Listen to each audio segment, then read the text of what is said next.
two smokers. One is thin, anxious, sitting forward, and is struggling to breathe out.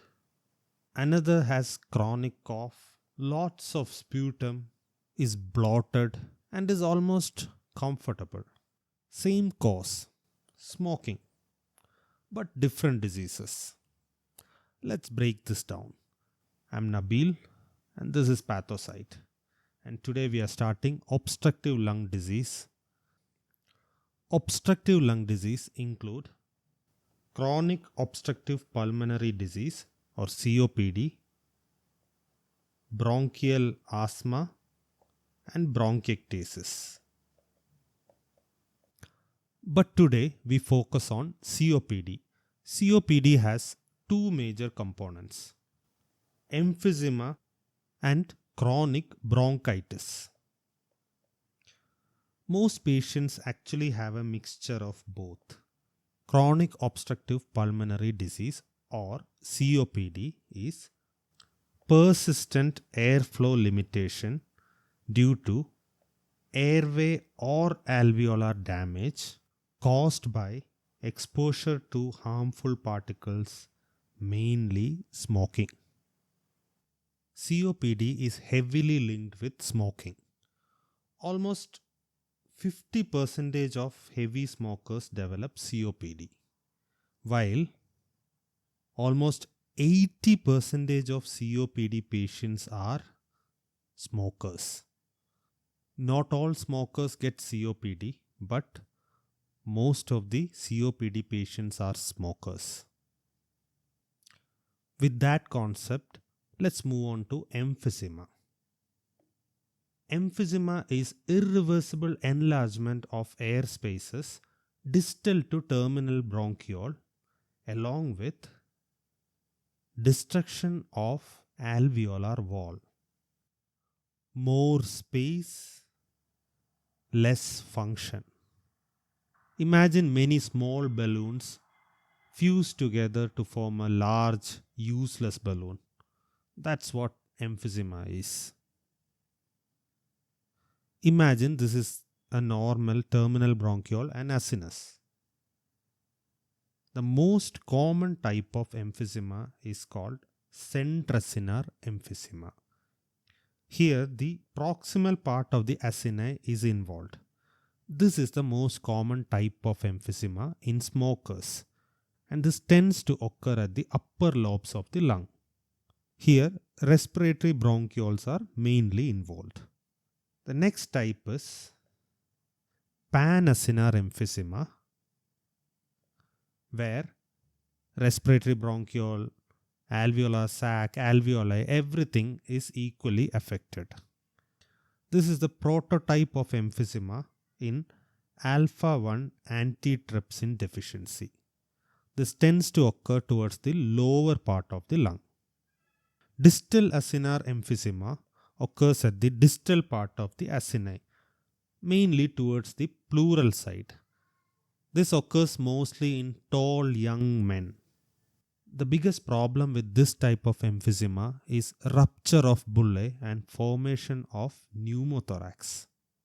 The last type is irregular emphysema. This is associated with scarring, clinically almost insignificant. To understand this better, let's look at the pathogenesis of emphysema. Smoking is the most important etiological factor. Along with smoking, environmental pollution and genetic factors also play a role. Smoking, along with other factors, lead to inflammation of the respiratory epithelium.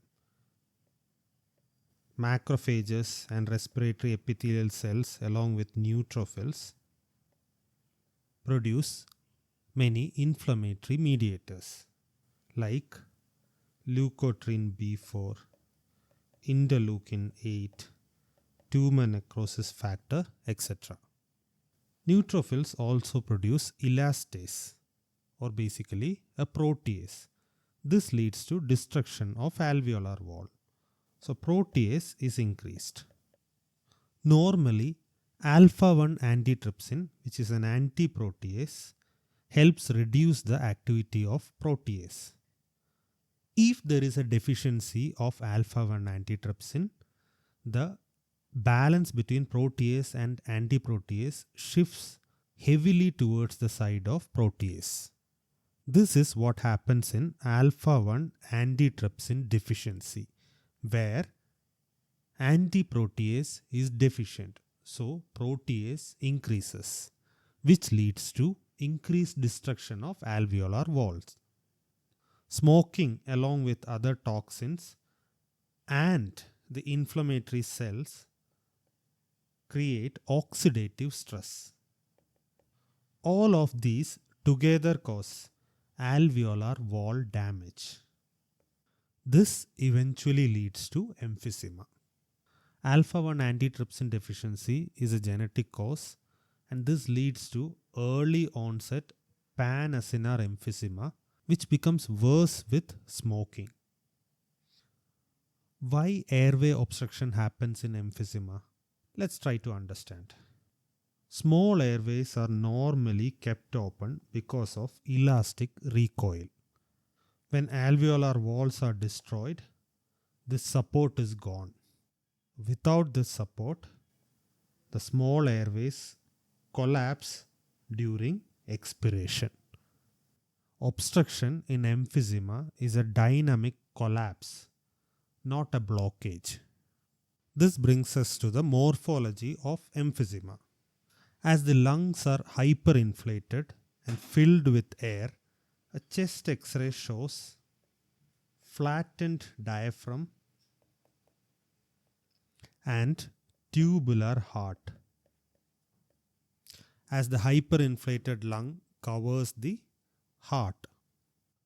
Grossly, the cut surface of lung shows large alveoli, and sometimes the surface can show bullae.